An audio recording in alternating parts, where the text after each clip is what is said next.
their story and who they are is the reason people buy. It's not about what they sell. People want to work with you because of you. People remember the stories that are relevant to them. This is the Born to be Brilliant podcast, helping you harness the habits and unlock the tools to bring you more meaning, vibrance, and the personal power to help you shine like the diamond you are. Welcome to another episode. So today I'm joined by Naomi Rose. Naomi is a content extraordinaire and an amazing human, and I cannot wait for her to share her story and her journey with you on the podcast today. Naomi, massive welcome to the podcast. It's so lovely to be here and so lovely to chat with you as well. Oh, I know, I love our conversations. I really would love for you to share with our listeners really just a bit about you. Like, I know your story, but they don't. And today we are in, the realms of content, but it wasn't always that. That's not where things started for you. That's not where your life of entrepreneurship began. And I love this because so many of us have got stories of twists and turns, and whether we've reinvented ourselves or we've reinvented our businesses, we roll with the times. But talk to us a little bit about where it began for you as an entrepreneur. That's where I want to start. That's such a big question. Yeah. I mean, my first business I started in 2018, but actually I think there was an element of entrepreneurship much earlier than that, because I grew up in the world of music. So I have nobody in my family play instruments apart from me. So I am the only one, but they have a lot of appreciation. I ended up going into music when there was always a piano in the house. So I don't remember starting playing. It was just there. But I knew I wanted music to be my career from about the age of 7. So it was either that or a solicitor, but I'm glad I went with music. That was my thing. So I trained, as a lot of young musicians going into the classical world do. I trained in a woodwind instrument. I trained in a string. You always end up playing the piano anyway. That's just what you do. And that's kind of where I'd started in my career as an entrepreneur, really, because I grew up in orchestras. I grew up in the musical world. I went on to university to study music. And then I came out and realized that to get into really good orchestras, and this was what I was told, so whether it was true or not, I needed to be of a lot higher standard than I actually was to be able to get in. I don't actually believe that to be the case. And certainly to be a professional performing musician, which is what I wanted to do much more over than teach. I did not want to teach. So I ended up going into do a master's in arts management, which led me to working in events, festivals, theatre, behind the scenes. And I basically got a job where I did everything. It was brilliant. It was the best job ever. It hardly paid peanuts, but it was great. I was behind the scenes. I was doing marketing. I was doing box office. I was writing contracts for programming. I was helping do what they call dressing, which is basically when people run off stage in between scenes, you literally get them out of their clothes and put them back into the next scene as quickly as you humanly can. And it was great fun. And I ended up in marketing from there because I was the one who was most tech savvy in the business, and I started taking on all the digital stuff. And it was when social media was becoming a thing. Like, this was before Facebook pages. This was back in the world of MySpace. This is how far back I'm going now. The joy of MySpace. Yeah.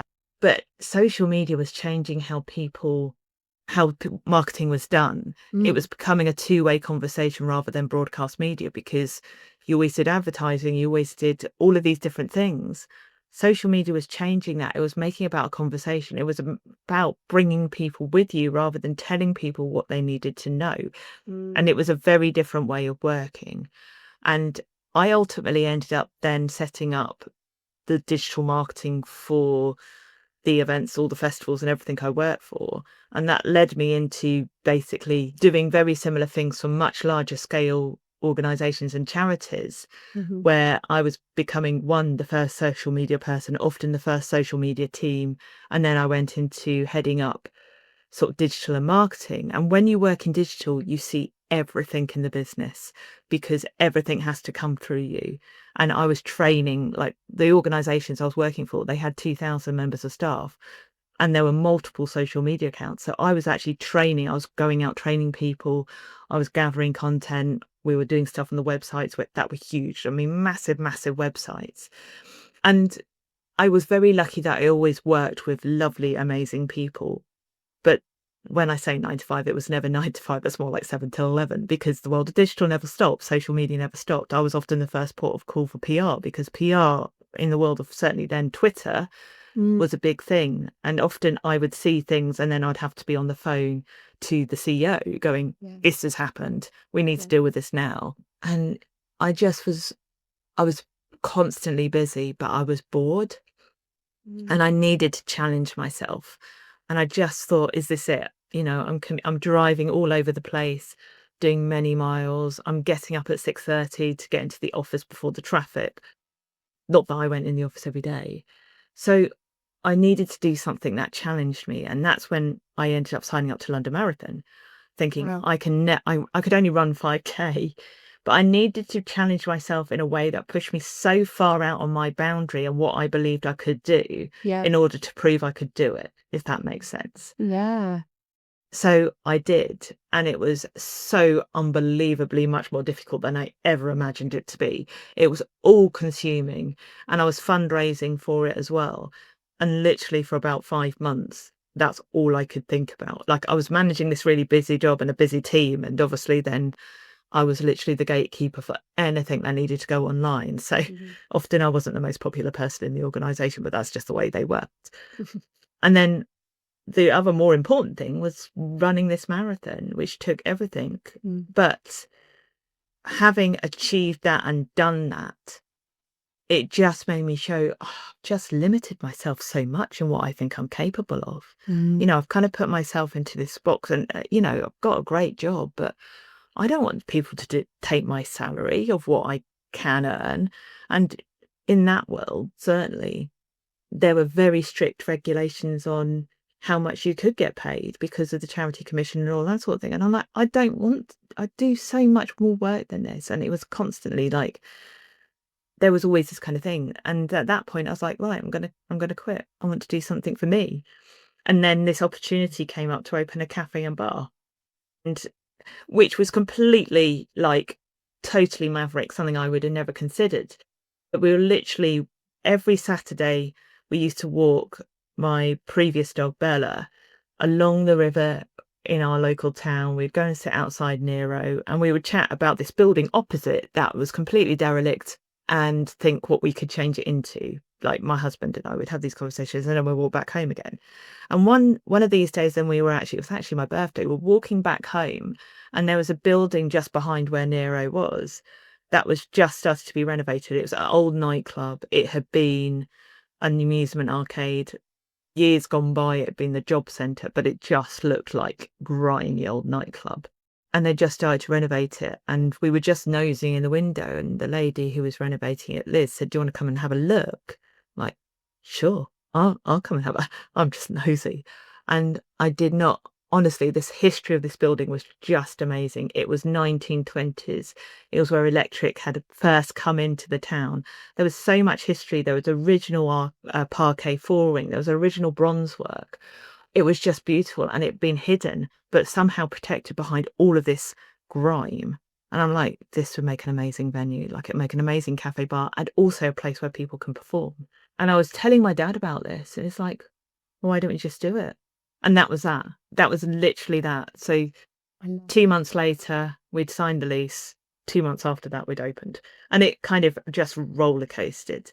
So it was completely no idea what I was doing. I wasn't a professional baker. I just loved baking. The business was named after my grandmother because she taught me how to bake. She always wanted a tea room, but actually her ethos had always been to find a solution, not see the problem.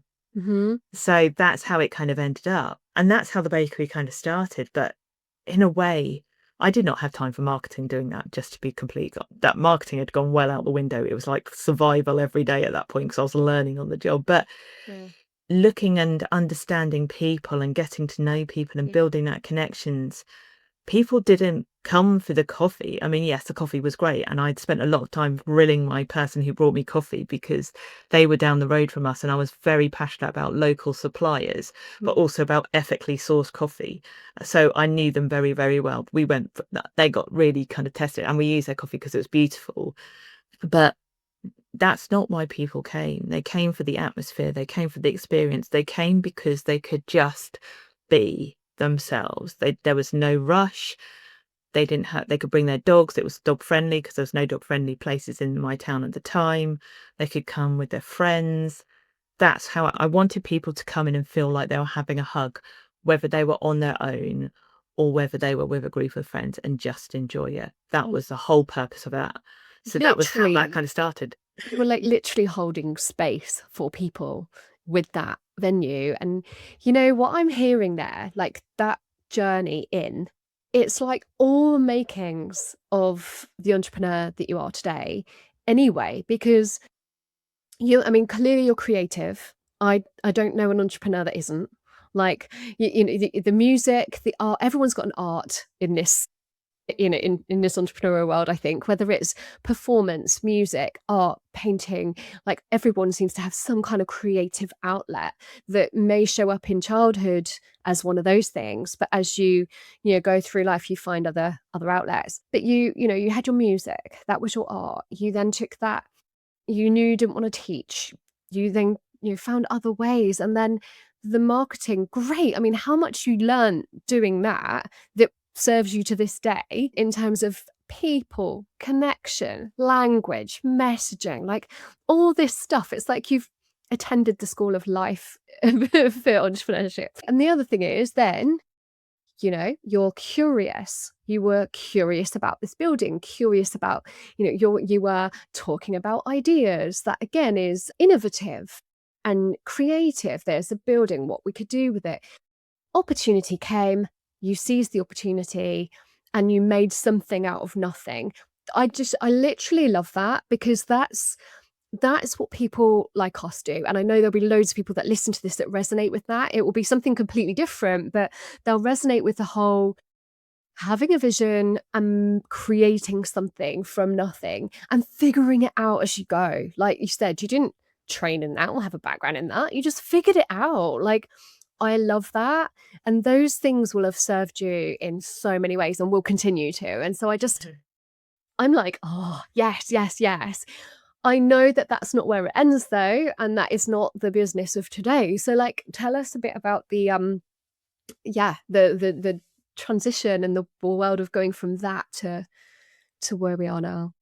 Yeah, I mean, the bakery was as a cafe bar, and then I crowdfunded a bakery because we went into COVID. So I'd had the cafe bar open for 15 months, and we had literally just started to fly. And I think the biggest thing that often so many people said, oh, you're living my dream, I could just never afford to do that. I'm like, I didn't have a pot of gold sitting in my bank account. It wasn't like it was just there waiting. And yes, we did self-funding, but we had to be creative with it. Yeah. The money was not going to be the barrier to stop me from doing something. I think we see money as such a currency that controls us much more over than anything else. But if you've got an idea, it's the thing that you shouldn't let you hold you back, because there's always ways to get it done. There is always a solution. There is always possibilities. The only person that can limit that is you. And I think that was the one thing. And actually being in marketing taught me that, because there are no rules. Like, you could be as creative as you like. I mean, honestly, I'm not even joking when I said I used to have meetings in the woods, because it was part of a campaign that we used to run that was so, I had to tread a very thin line between, this was during a general election campaign, and as a charity, you can't side with any one side. So there's a very thin line you have to tread in order to get what you want on the agenda without seeing like you're swaying in any one direction. So we do really creative and crazy stuff to get visible. But my jobs in all of that was to see it from taking some very heavily scientific and information-based data into something that would engage what they would again call the general public, which there's no such thing as. But basically, I was a translator, and it was making that fun. And very much the cafe was like that. all of that ethos was like, right, if I don't get it and I can't understand it, then I'm not going to put it out there. So that was how I wanted to build it. So as the cafe grew and the bar, well, we started thinking we'd just do wine and gin. Turned out everybody still wanted cocktails. So then we did that. So we had to shift. So there was always learning with it. And crowdfunded the bakery during COVID, because we had to close the bar. And it was a very different strategy then. It was more of what I called the agile strategy, but that was kind of code for, we have no idea what's going on. We're just going to have to take every day by day. You just didn't know what the government was going to throw at you. People's behaviours changed.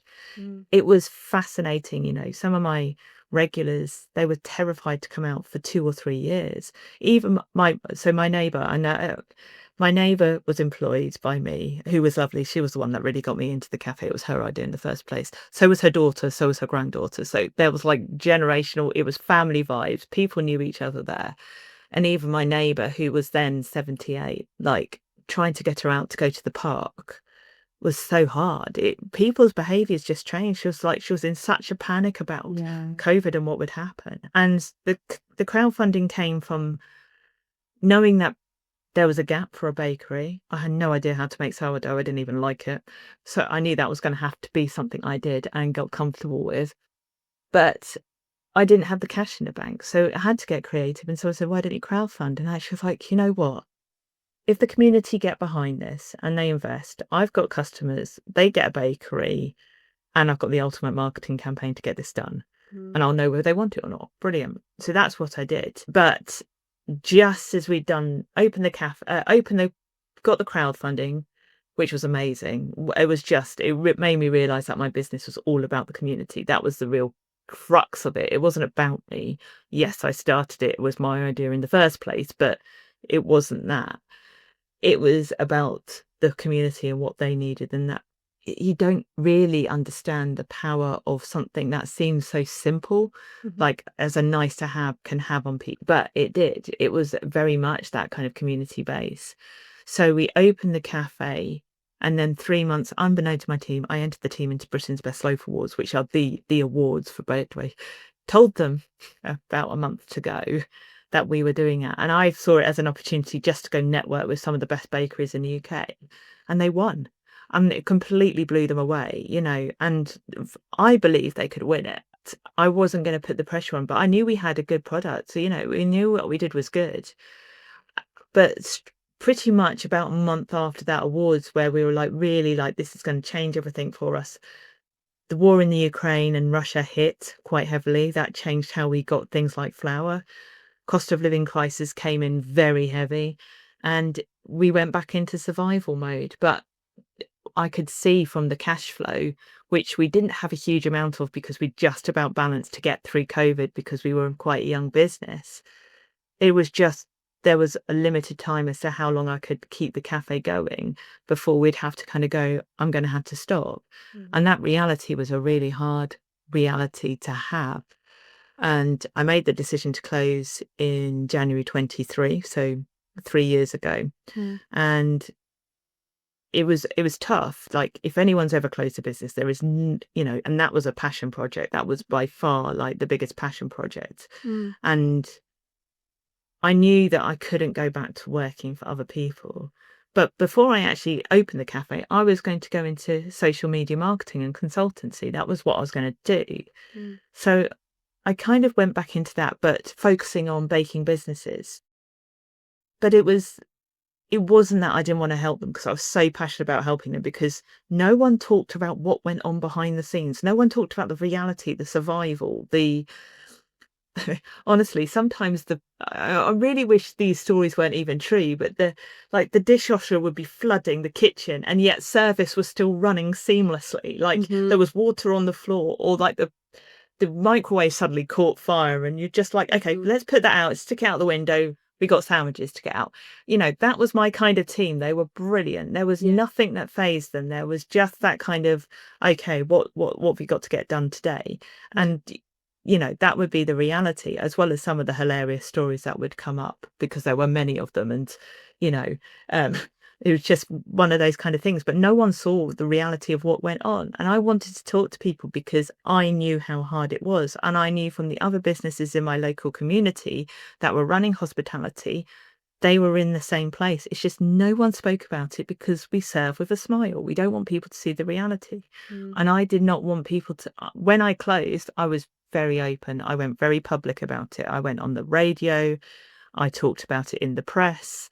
I did all of these things because I wanted people to understand how much it took to serve a cup of coffee. I wanted people to see the reality of what went on. And that's kind of how I ended up doing it. So I was helping people with their baking businesses. But unfortunately, people didn't have money to pay me. So I'd grown this amazing business, but I was literally doing it for free, which was, you know, worked in the charity sector, worked in the arts, which is generally known as a non-profit kind of world. But it didn't serve me anymore. And I was like, I can't continue to live off nothing. Got to get paid. So got to get paid, and it's okay to get paid. And I had to start getting myself comfortable, having not been used to paying myself for a while, because obviously I paid my staff over me when I worked at the cafe. So I then went through a couple of pivots and ended up being where I am now, which is helping people to show that their story and who they are is the reason people buy. It's not about what they sell. People want to work with you because of you. People remember the stories that are relevant to them. I can talk, and this is an absolute true example. I stood up at an event in December and I was talking about what I did. I was a sponsor of the event and I just explained what I did. I didn't talk about marketing, actually.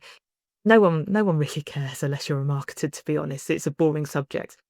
I talked about the fact that I'm a beekeeper, I'm a cellist, I'm a motorbike rider, not all at the same time. And actually, they were the stories that people remembered and then went, I want to work with you because you're my kind of person. And then people started telling me their stories about how they do one job in their business, but that's not who they are behind the scenes. I'm like, but they're the stories that people will want to work with you. It's not about what you do, because they will connect with the things that you are and that you believe in. And an absolute true story is one of my clients actually brought for me because I'm a dog owner and she loves dogs. And she's like, I can trust you, you've got a dog.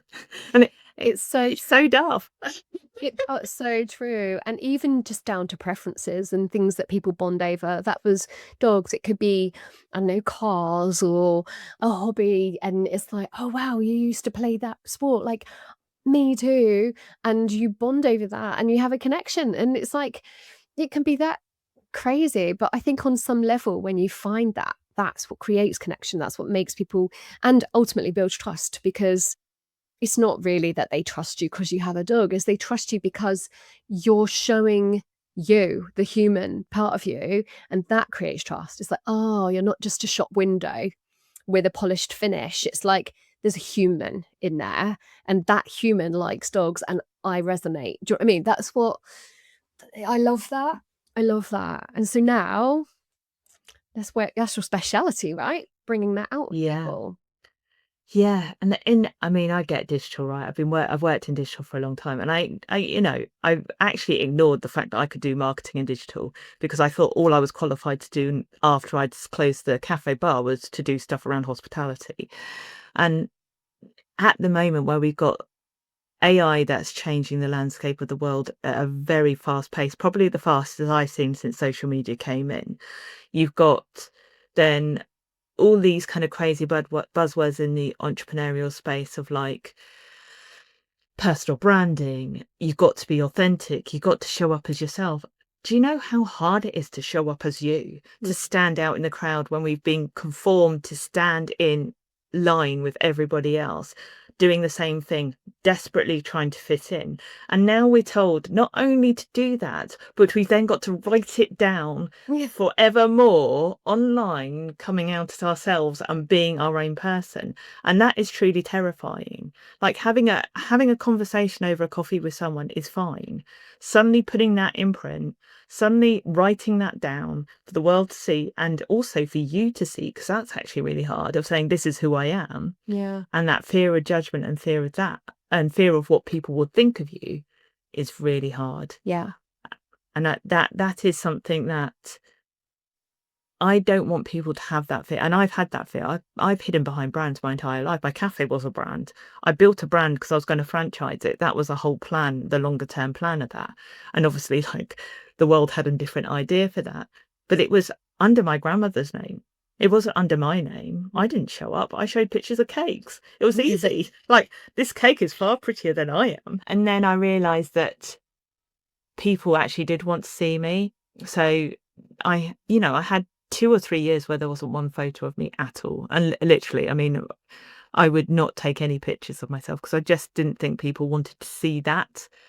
And it turned out they actually did. And I think when I started to show up and build those kind of connections in the way that works for me, it doesn't work for everybody the way I do stuff. And that's okay. I'm happy with that. But I think it's about finding, and this is why people fascinate me so much, and having spent so much time with customers and seeing how they react, how they behave in brick and mortar business. We are creatures of routine, but they don't remember you because of, like I said, the coffee. They remember those conversations. They remember that time you have for people. They want to come back because they felt like that built a connection. I never understood why people wanted to meet the owner of that business. It just never made any sense. But people do want that connection because if they feel like you are like them, you understand them and you get them, they are connected to you. So your stories are never about you, even though you tell them. They're about getting people to open up and share, because that's when you build a really strong relationship. That's when you build the connection. And that's when you can be what we calling be authentic. Although I don't know how not to show up authentically. That's just the way it is. But we don't have to hide who we are anymore. There are no rules that says you have to show up as this kind of business owner. You have to do it in this way. You get to pick that. That's up to you. But it's having the confidence to do that, which is the hard bit, and knowing where to do it. That's the other hard bit. I think also when you think about it, just societally, we've been conditioned to do things like, I don't know, like office wear and workwear and being a professional. And then it's like sportswear and dress down Fridays or whatever. Like all of these things are conforming to an appearance and a narrative that has been instilled in society, even from school and school uniform through to the workplace and everything. But actually, an expression of who that person is you can't find that if it's underneath like at that window that you've got to put on, that thing you've got to put on. Don't get me wrong, there's a place for professional and smart. This is why when we go to events, we're like, is this a dressing up thing or is this a go as you like thing?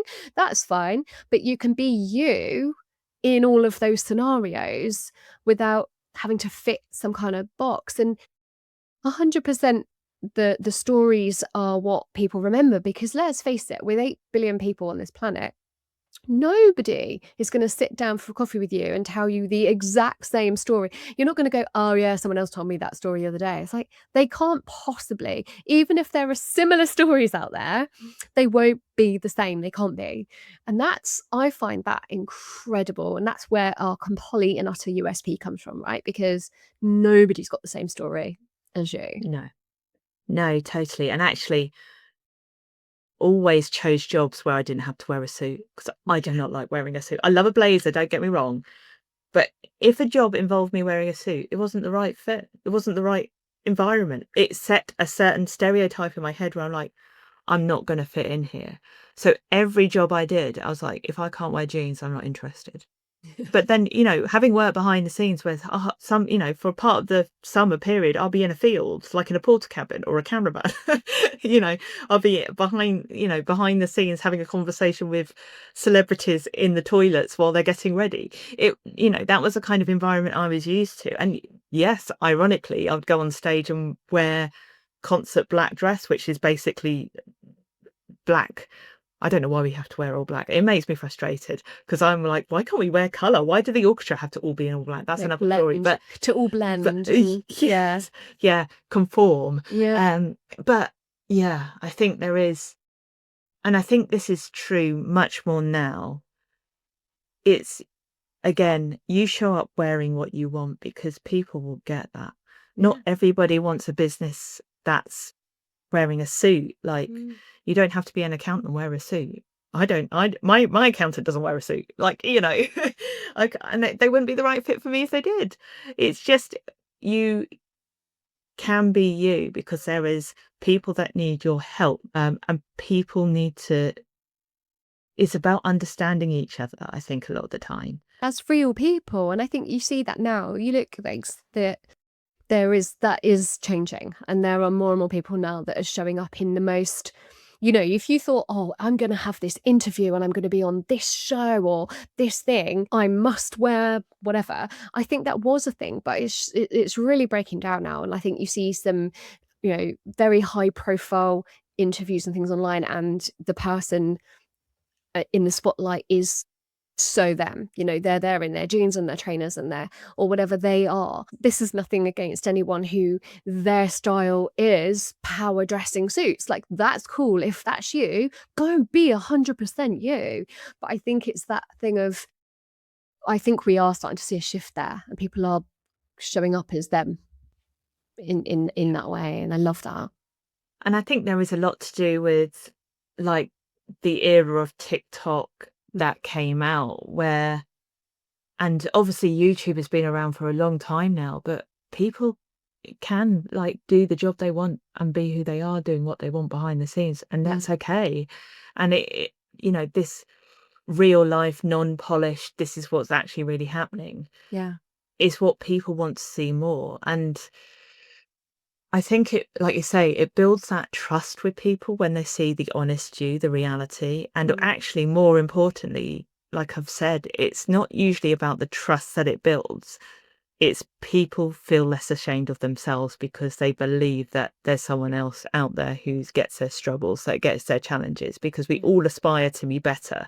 It's innate in us, and particularly as entrepreneurs, we all want to be better. We all think we can be better a lot of the time. But sometimes I think, as a leader, as someone who is running their own business, it's more powerful to show up saying exactly what the reality is than it is to show up saying everything's fine. And I learned that, particularly closing a business, which, like I said, I did it very publicly. And I talked a lot about what the PR angle was going to be. And I've worked in PR, so I kind of understand how to work with the media. And my dad was like, well, what are you going to say? I'm like, I'm going to tell the absolute truth here, because people will get it. And I need them to understand. If they don't get it, they were never my customers. I mean, I got people saying, well, you should have done a cocktail bar. I'm like, I did. Like, I didn't know you were there. You should have advertised more. You're always going to get that. I'm like, all right, you're right. Well, you've lived in the town 40 years and you didn't see the fact that we're on the high street with great big windows. That's not my problem. That's a you problem. You're probably never going to be my customer anyway. Yeah. But I think it's so much more powerful just to say what you really think. And I think the hardest thing for most people when I'm working on their content or working with what they want to show up as, it's not the people that they want to work with or their future clients. It's the people outside, the people in their friends, their families, the people outside the business world that maybe they fear their judgment the most. Interesting. It's usually the nearest and dearest that they're scared to be themselves in front of, which is really fascinating. So that's where the confidence needs to come. And most often, my mum doesn't really get what I do. My other half does, but then he's been in the business, and my dad is still a silent business partner. So, and yes, for the most part, he doesn't really understand what goes on. But like my mum has asked me several times, and also asked my husband what I do. And I don't really tell them because they don't need to know. But all they want to know is that I'm safe, I'm happy, and I've got a roof over my head. And there are some bits that I don't tell everybody, that I won't talk about out loud, because we don't have to talk about the things we don't want to. But the stuff I do talk about is because I know will help people that need my help.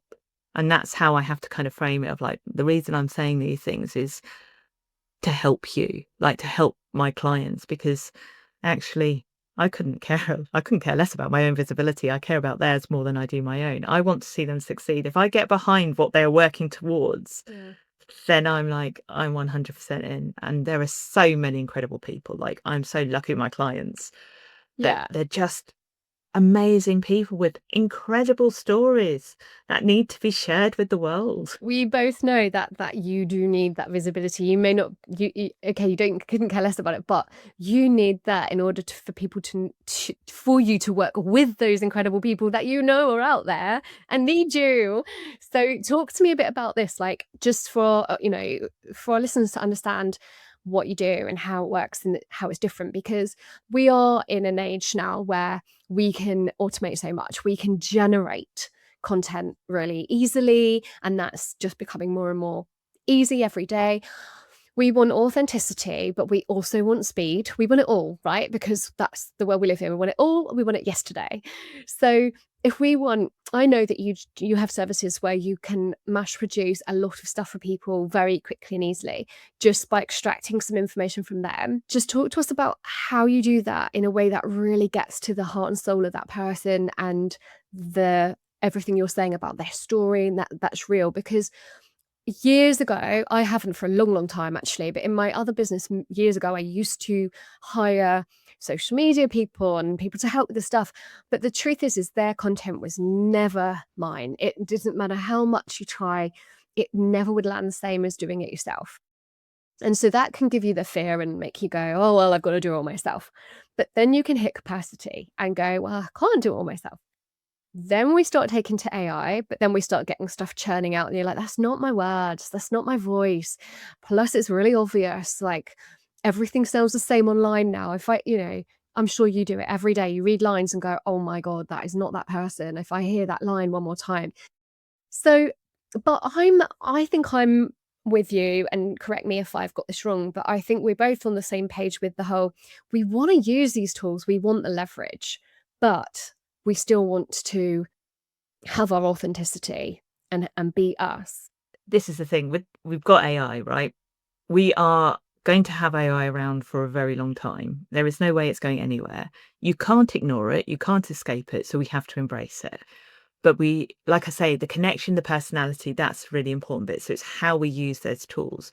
So there are a couple of myths when it comes to content. So with me, like I've said, I have always worked with brands and different people and like managed not just like one social media account, but about 80. Not personally myself, but I've trained teams to help them manage them. And I don't look at it from the outside in. And what I mean by that is I've had to deal with, like I say, scientists, CEOs that think you should do a message in a certain way, departments that want to put your message out over another department's because their thing is more important. And I haven't been able to do that because my priority is who's listening, who's reading, who's seeing it. And I understand what's going to make them click. I am the translator. I am the person that will look at it as a customer, as the audience, and kind of go, well, what are they going to want to hear? What are they going to want to see? And what stories can you tell that will connect with that? So the biggest mistake that business owners make when it comes to content is thinking they need 365 different posts every single year. Yeah. It doesn't work.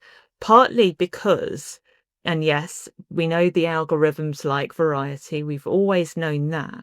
But what I mean is it doesn't work is because as humans, we don't consume that much information. We're not going to see everything you put out.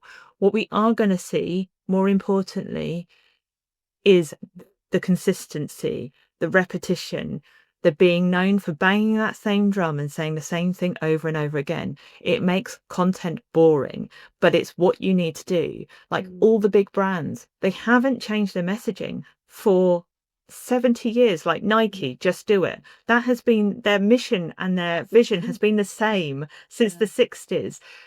And we know it, and we know them for it. And every time they see them, we don't go, oh, they're doing the same thing again. That's rubbish. No, they're showing up. They're consistent. It was the same with coffee. I mean, I have had the same coffee for years, right? Oat milk, flat white, extra hot. Yes, I know the coffee lovers out there would hate the fact that I do extra hot. And having formerly owned a coffee shop, that's like the sin of all coffees. I love things boiling hot. There's a whole story behind that, but I'm not going to go into that now. But everybody came into the cafe, the regulars have the same order over and over and over again. Like the group of 5 that would come into the market on a Thursday, we knew their orders. Yeah. The couple that would come in on a Sunday, read the papers, fall asleep, they would have coffee and a flapjack. Like that would be their regular. Cheese scone man, have a cheese scone and a latte. Cheese scone man. Yeah. And we had other people like called Mr. 50 Plate because they need their food divided by several plates. So we called them, it's Mr. 50 Plates. It's the way we remembered it because that's how we knew their orders. And I mean, I don't, but again, you knew what they wanted. Yeah. And very rarely, unless it was ridiculously hot and they might go for a cold drink, they would always go for the same. Like you always have a Diet Coke. If you like Diet Coke, you'll have a Diet Coke. Some people love Pepsi, some people like that. And it's the same with your content. You don't need to keep reinventing the wheel. You don't need to keep doing different things. In fact, you're doing yourself a disservice because people won't get it. We don't have time to consume. We go through so much content every day, so much information. And we're not the one consuming it. So just because it seems boring to us, or we're going, oh, I just said that, or I've just done, oh, I better not do that because I just did that. It's like, you're not the one consuming it. They are. And actually, they're not half the time. You're hitting one every 10th post or something. So just keep saying it. Like, yeah, I've been guilty of that myself. Just thinking I've got to like come up with something different. It's like, no, you haven't. Just keep going. No. One of the biggest learnings I had, and this was quite a few years ago, and I've been to various different tech conferences like AR, augmented reality, VR, Bitcoin, anything along cryptocurrency, which gets very techie heavy. I'm not going to get into that. But I had someone there, and this has really stuck out in my mind, and I've told this so many times. There was someone who used to work at the Citizens Advice Bureau, and they showed a video of someone who had never used a computer and never used Google, of how they were navigating it. And you could hear the audio and they didn't know what to do. It's something that we've just kind of come as second nature.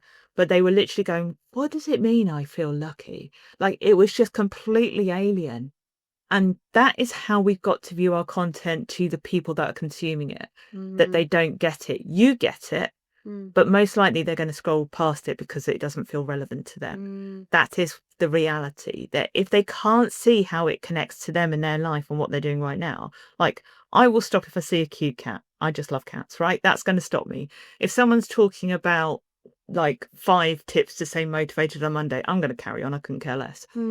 But if someone was telling me a story about how they stayed motivated on a Monday, I would probably read that because that's much more engaging and much more memorable. And it's about them. So it's about finding that kind of framing of what's going to keep people interested and how people consume media. This is a really fascinating one because I love a bit of data. I look at data quite a lot. Most people see their websites from their desktop or their laptop, as we have these days. The majority of people, and this depends on like the kind of business you have, like LinkedIn, I can see that people will consume it from desktop as a whole because they will do that while they're at work. However, there are a lot of people that will buy through their mobile, and we don't think mobile first enough. So when we actually start to think about how do people actually see this from their eyes, from their point of view, it changes it. But we have to be consistent. We have to be repetitive.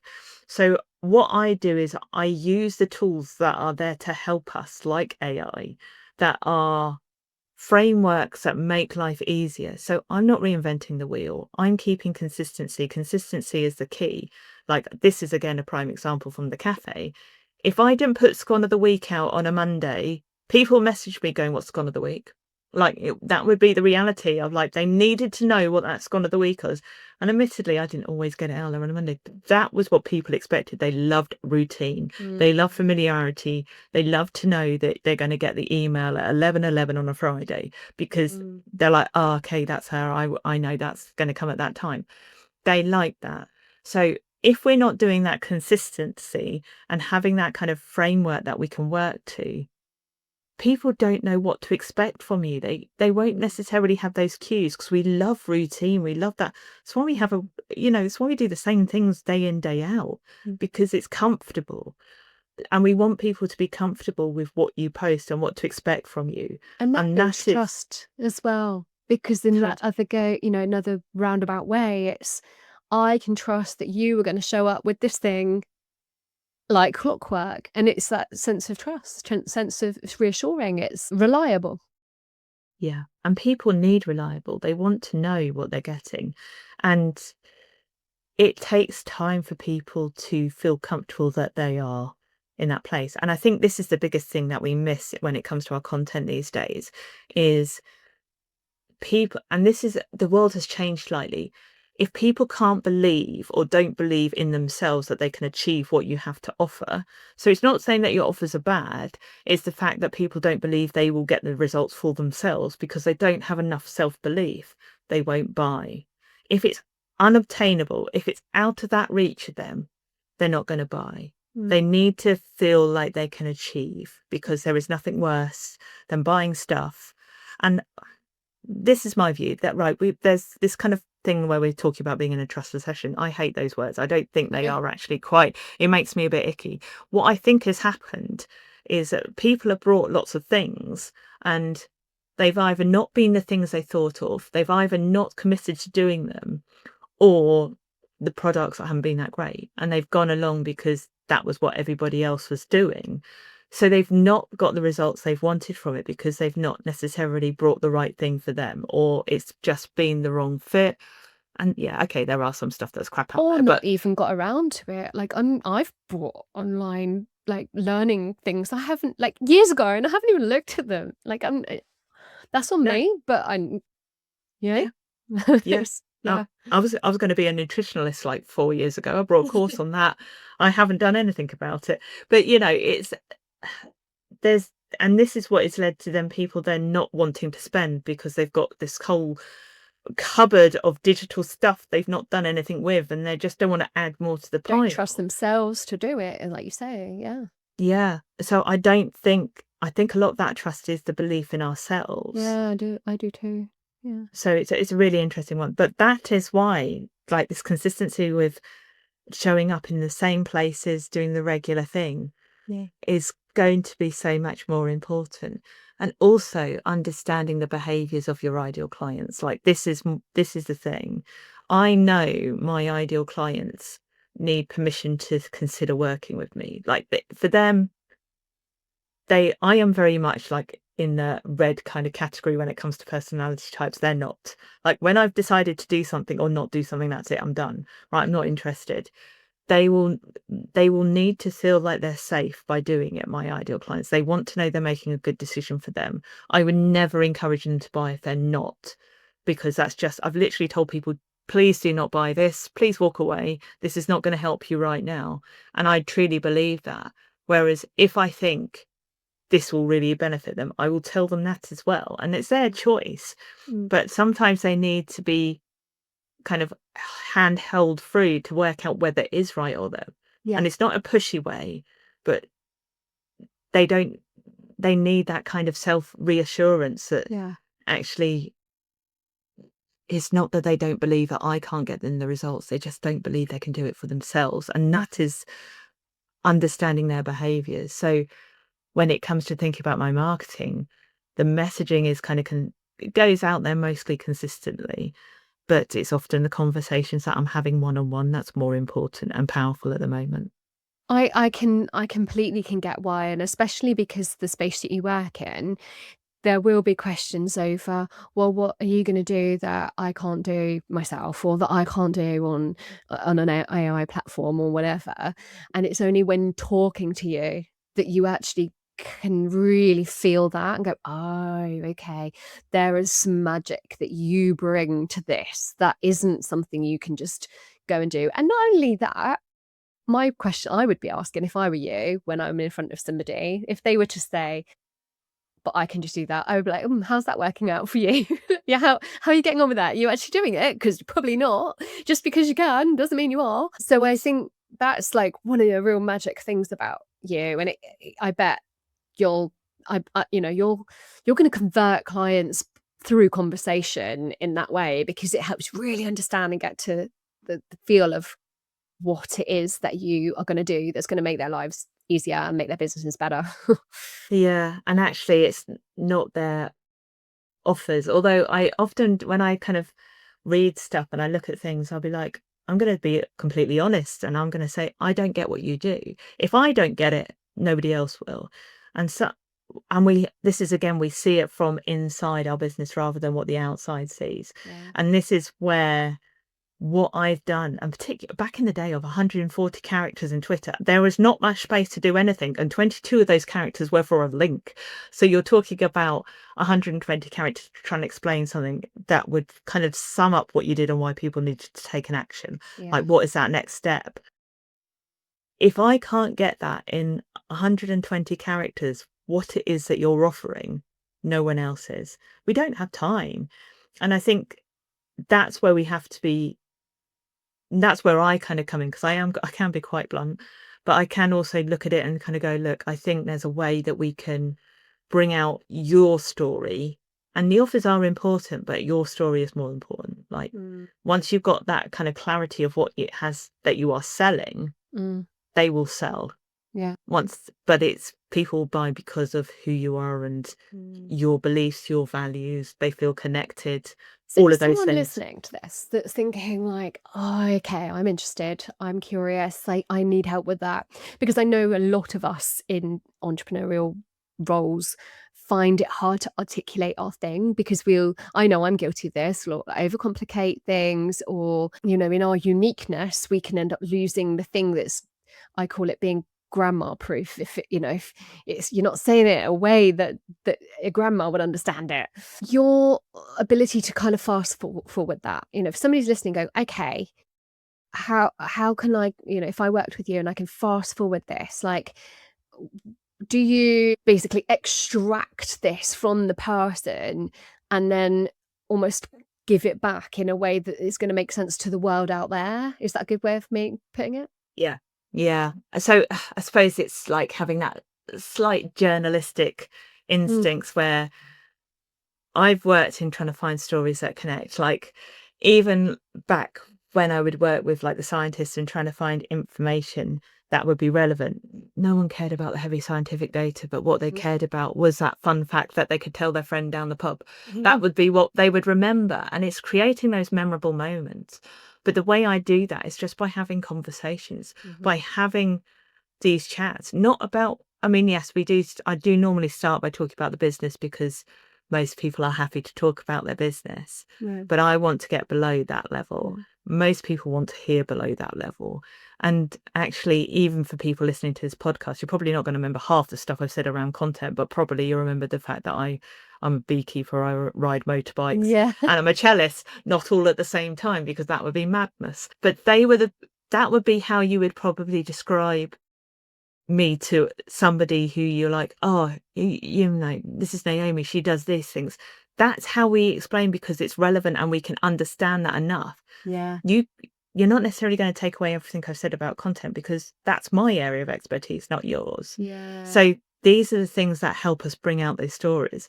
So I effectively will have a cuppa with you and just get you to talk. And usually it's not the first conversation, because you don't know me well enough to tell me things that you want to. It will be the second, it will be the third. And this is why I always say with networking and online networking, where people go, well, I've been in the same room as this other person. I'm like, they're the better conversations, because the first conversation, you're kind of going through that polite, what's the weather like? Because we all can talk about the weather. That's why we always talk about the weather, because it's a great conversation starter.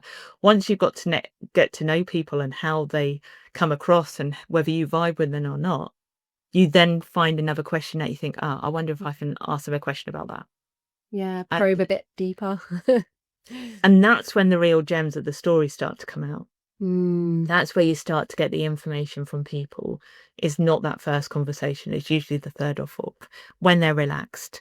And like, I've got a client who is not a fan of being on camera, but she wants to be.